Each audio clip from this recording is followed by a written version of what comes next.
আর এবার চোখ রাখতে হচ্ছে ওয়েদার আপডেটের দিকে। আজকের আবহাওয়া কেমন থাকবে আপনাদের জানিয়ে রেখে যে আজও কিন্তু দক্ষিণবঙ্গে ভারী বৃষ্টির সম্ভাবনা রয়েছে। রবিবার আর সোমে অতি ভারী বৃষ্টির সম্ভাবনা রয়েছে।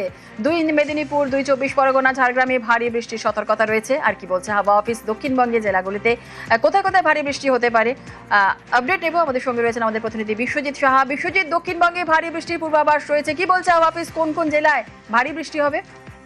এই যে ভারী বৃষ্টি এবং অতি ভারী বৃষ্টির সতর্কতা, সেটা একটি ঘূর্ণাবর্ত ছিল বঙ্গোপসাগরে, সেটা ইতিমধ্যেই নিম্নচাপে পরিণত হয়েছে এবং উত্তর পশ্চিম বঙ্গোপসাগর মূলত ওড়িশা এবং বাংলার যে বর্ডার, সেই এলাকায় বঙ্গোপসাগরের উপর এই নিম্নচাপের অবস্থান।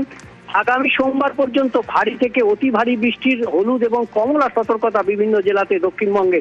আগামীকাল ভারী বৃষ্টি হতে পারে কলকাতাতেও। কলকাতা, হুগলি, হাওড়া, উত্তর চব্বিশ পরগনা সহ বিভিন্ন জেলাতে ভারী বৃষ্টির যেমন সতর্কবার্তা রয়েছে, তেমনি দক্ষিণ চব্বিশ পরগনা, পূর্ব ও পশ্চিম মেদিনীপুর, এই 3 জেলার জন্য কমলা সতর্কতা অতি ভারী বৃষ্টির।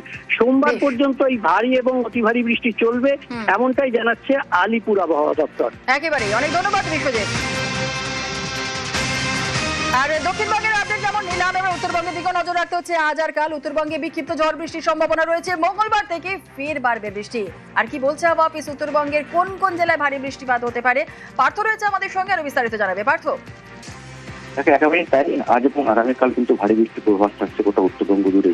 বিশেষ করে পাহাড়ি এলাকায়, দার্জিলিং, কালিম্পংয়ের মতো উচ্চ পার্বত্য এলাকায় ভারী বৃষ্টির পূর্বাভাস থাকছে এবং সকাল থেকে আকাশ মেঘলা রয়েছে। দার্জিলিং এর এবং কালিম্পংয়ের কিন্তু আকাশের মুখ ভার রয়েছে।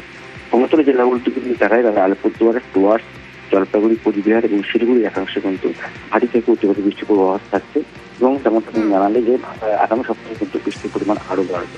স্বাভাবিকভাবেই উত্তরবঙ্গের 8 জেলাতেই কিন্তু সতর্কতা জারি করেছে প্রশাসন। বেশ, ধন্যবাদ।